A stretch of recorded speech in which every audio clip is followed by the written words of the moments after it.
সকাল হতেই পুকুর পাড়ে আসতেই চক্ষু চড়ক গাছ মাছ চাষের, যেখানে সেখানে জলে ভেসে বেড়াচ্ছে মৃত মাছ। ঘটনাকে ঘিরে ব্যাপক চাঞ্চল্য ছড়িয়েছে মালদার মানিকচকের শেখপুরা এলাকায়। স্থানীয় সূত্রে জানা গেছে, লিজে জমির পুকুর নিয়ে মাছ চাষ করছিলেন মাছ চাষী আমিনুল হক। দীর্ঘদিন ধরে তিনি এই পেশার সঙ্গে যুক্ত, কিন্তু কখনোই এরকম অবস্থার সম্মুখীন হতে হয়নি তাকে। এ যেন এক নতুন অভিজ্ঞতা। কেউ বা কারো রাতের অন্ধকারে শত্রুতার বশে পুকুরের জলে বিষ মিশিয়ে এরকম কর্মকাণ্ড করেছে বলে অভিযোগ করেন তিনি। এরকম ক্ষতিতে রীতিমতন ভেঙে পড়েছেন এবং তিনি জানান, প্রায় লক্ষাধিক টাকা খুব কষ্ট করে জোগাড় করে মাছ চাষে লাগিয়েছিলেন। বর্তমানে তিনি হতাশায় ভুগছেন। এ নিয়ে একটি লিখিত অভিযোগ দায়ের করেন মানিকচক থানায়। এই ঘটনার সাথে যুক্ত দোষীদের উপযুক্ত শাস্তির দাবি রেখেছেন তিনি। মানিকচক এলাকাতে বিভিন্ন জায়গায় এরকম পুকুরে মাছ চাষ করে জীবিকা নির্বাহ করেন বহু মানুষ। তবে এরকম ক্ষয়ক্ষতি হলে স্বাভাবিকভাবেই মাছ চাষের সাথে যুক্ত হতে ভয় পাবেন এলাকার মাছ চাষিরা। আমি কালকে এসে দেখছি, ঈদের মাছ ছিল আমাদের, ঈদের মাছ পড়ে এসে দেখছি যে সব মাছ মরে গেছে। হ্যাঁ, কেউ আমাদের করে বিষ ফেলেছে পুকুরে বলে মাছগুলো মারা গেছে। কে ফেলেছে সেটা তো বলতে পারছি না নাম এখন। হ্যাঁ, কোথায় আছে আপনার পুকুরটা? আমার পুকুর শেখপুরা। আচ্ছা, কবে করেছিলেন মাছ চাষ?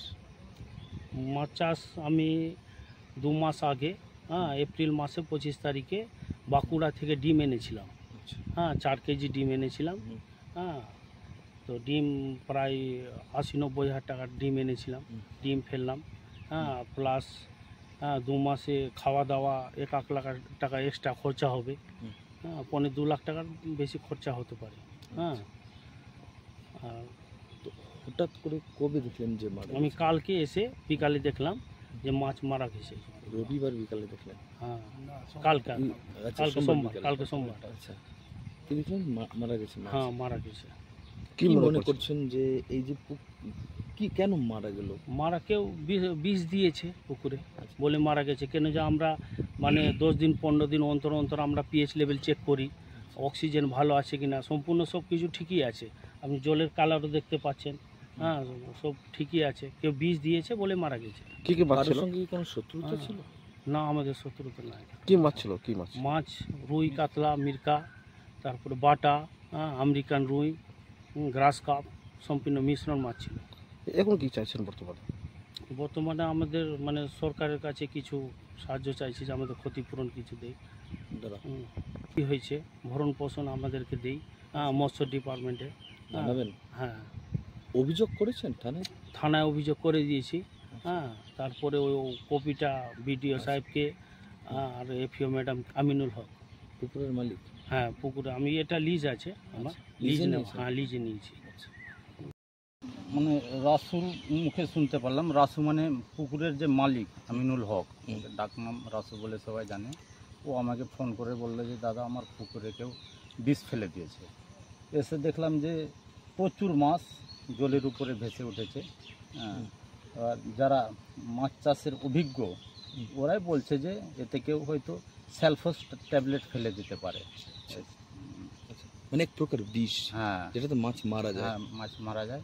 ওই দানা শস্যর কাজে ওই ট্যাবলেটটা ব্যবহৃত হয়। যে পিএইচ লেভেল কি ঠিকঠাক আছে?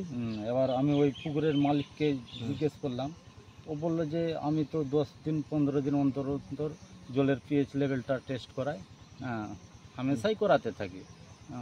আর জলের কালার টালারও ঠিকই আছে। স্থানীয় বাসিন্দা হিসেবে কি বলবেন এই যে এই ধরনের ঘটনা ঘটছে? এটা তো দেখছি ওর মোটামুটি 1-2 লাখ টাকার ক্ষতি হয়েছে। তো আমরাও স্থানীয় বাসিন্দা হিসাবে চাইবো ও সরকারের তরফ থেকে, মৎস্য দপ্তর ডিপার্টমেন্ট হতে কিছু যদি সাহায্য করা যায়। হ্যাঁ, ও তো বেকার ছেলে, এই করে খায়, এটাই আশা করব। আপনার নাম বলবো? এমডি তোফাজ্জল হোসেন।